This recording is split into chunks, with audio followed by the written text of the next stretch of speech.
Senador Girão, ok? Presidente, Senadora Soraya, primeira coisa, presidente, que eu queria... Está comigo, né?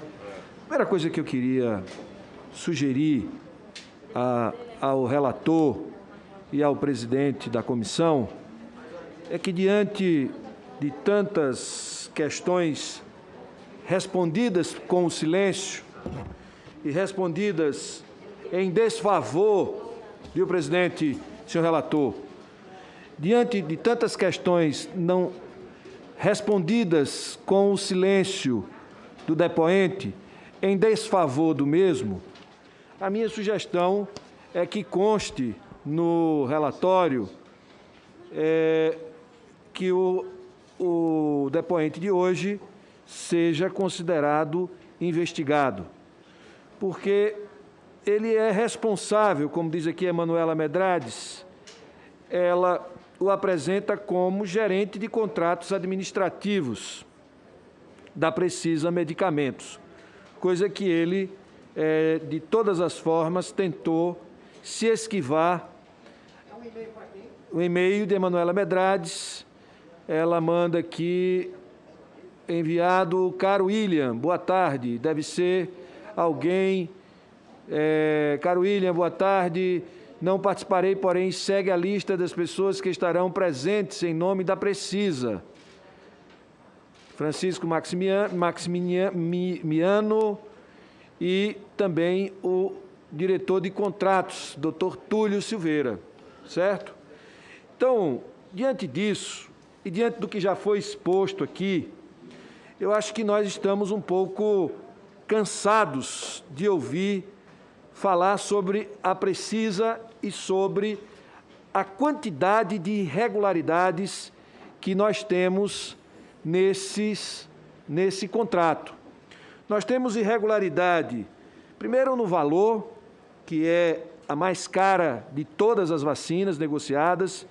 Segundo, nós já temos comprovação de que foi a única vacina que o presidente da República fez questão de buscar intermediação para a aquisição dela junto ao primeiro-ministro da Índia. Nós já temos informações de que essa vacina, a Embaixada do Brasil na Índia, foi quem representou o laboratório e seguiu como se fosse algo oficial, certo? Já há indícios de que essa empresa Precisa foi apresentada como sendo uma recomendação para a Bharat BioNTech contratá-la. Ou seja, parece que tudo estava montado para que a Precisa fosse a representante da Bharat BioNTech. Além disso, me parece que todas as questões relacionadas a garantias e as condições objetivas desta empresa Precisa para firmar um contrato de tamanho ou de tamanha dimensão de 1,6 bilhão, a empresa não tinha lastro para fazer isso. É só olhar as invoices. Na invoice que veio, tinha que pagar o frete. Na outra, muda. Não sei se vocês percebem, mas há uma tentativa o tempo todo de encontrar formas de não haver desembolso por parte da empresa Precisa para cumprir a execução daquilo que foi contratado. Isso vai sendo demonstrado, aqui foi demonstrado pela Simone Tebet, uma série de irregularidades entre uma invoice e a outra invoice, a falsificação, a original. Tem declarações da própria Bharat BioNTech de que houve falsificação de documentos entre que a Precisa apresenta que não são verdadeiros. E isso tudo,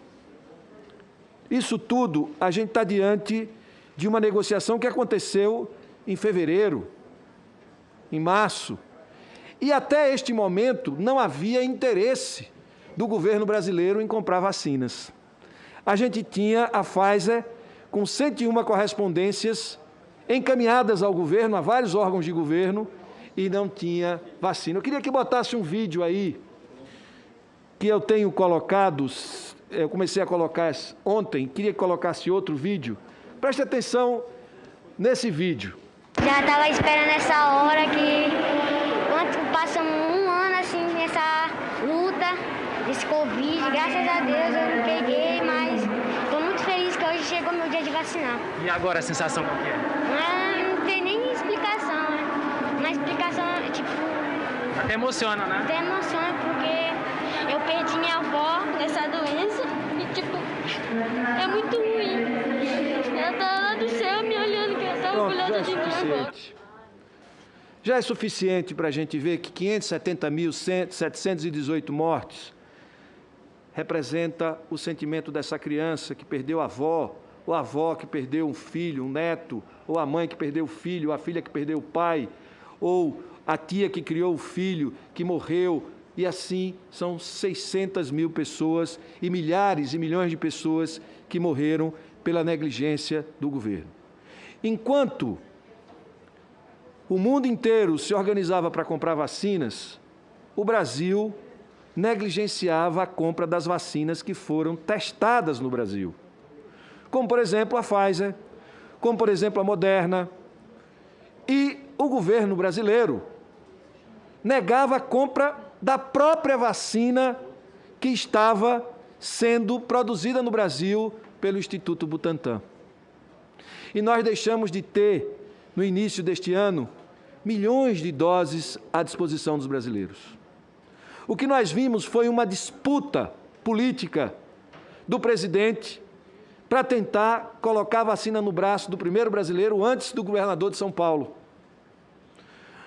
utilizando-se da questão da vacina, porque naquele momento a vacina virou a prioridade do Brasil, o povo queria vacina, e a gente vê essa disputa. Mas acontece que o governo central, que sempre que é o governo do presidente Jair Messias Bolsonaro, que era quem devia comprar vacina, não comprou vacina. E só foi e não comprou vacina, e isso está representado numa campanha ou num processo de imunização lento, que neste momento já poderíamos ter mais de 50% da população, 60% da população com as 2 doses, se a gente tivesse adquirido as vacinas no período correto. O que acontece é que só houve interesse de comprar vacina no momento que a vacina passou a ser um negócio interessante para algumas pessoas. O nosso querido senador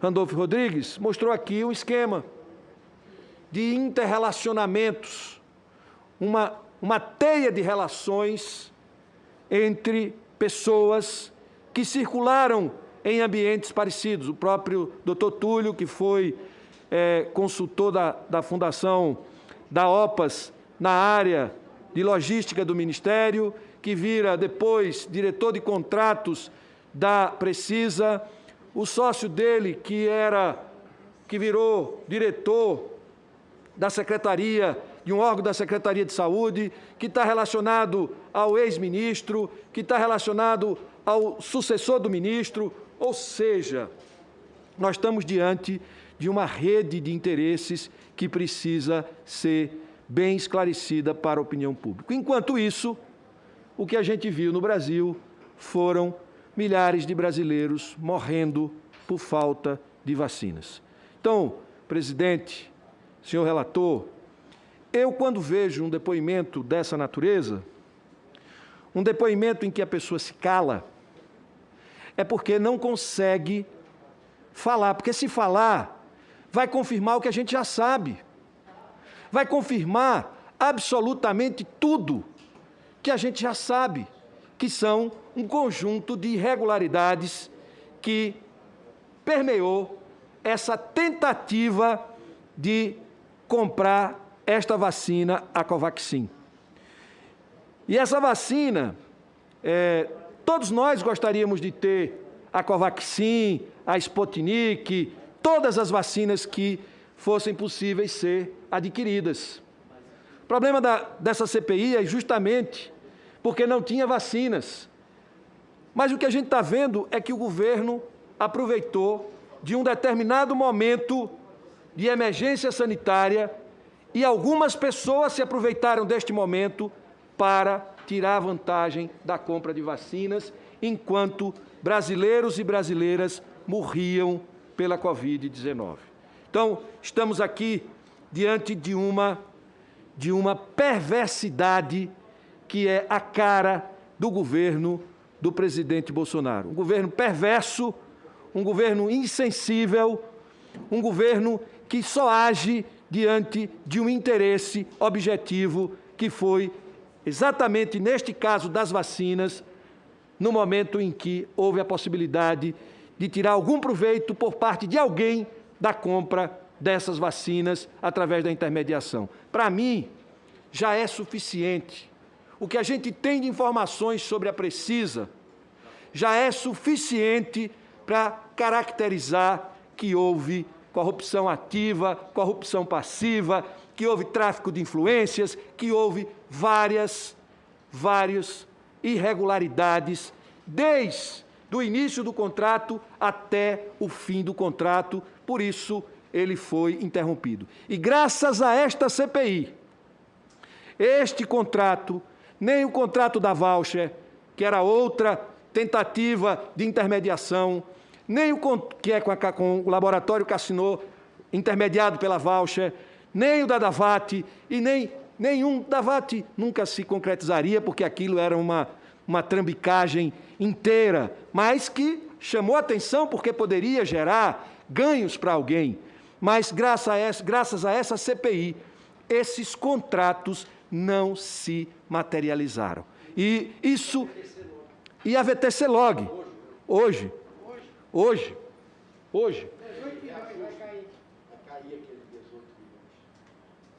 Claro, sim, claro. Então, é importante dizer que essa CPI tem cumprido um papel preventivo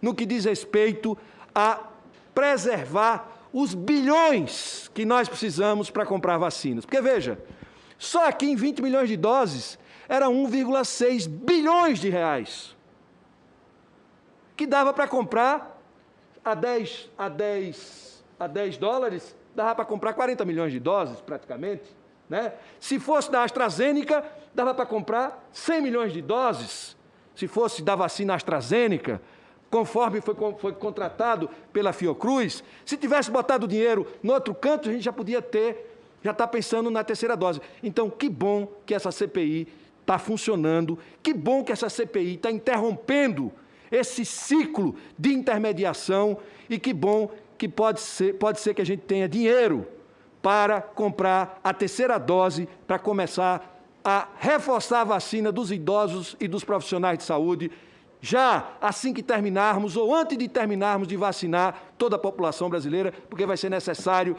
dar a terceira dose por uma questão de necessidade sanitária em função da variante Delta que está aí assombrando o mundo. E, enquanto isso, a gente viu este governo que se diz puro, que se diz um governo que não tem corrupção, mas o que a gente viu na prática foi tentativas interrompidas por esta comissão de consolidar um processo claro de corrupção na comercialização de vacinas, um bem essencial para salvar a vida. Isso é crime hediondo, senhor presidente. Senhora presidente, uma Sim, pequeníssima senhor relator. interrupção. Sim. Senhora presidente,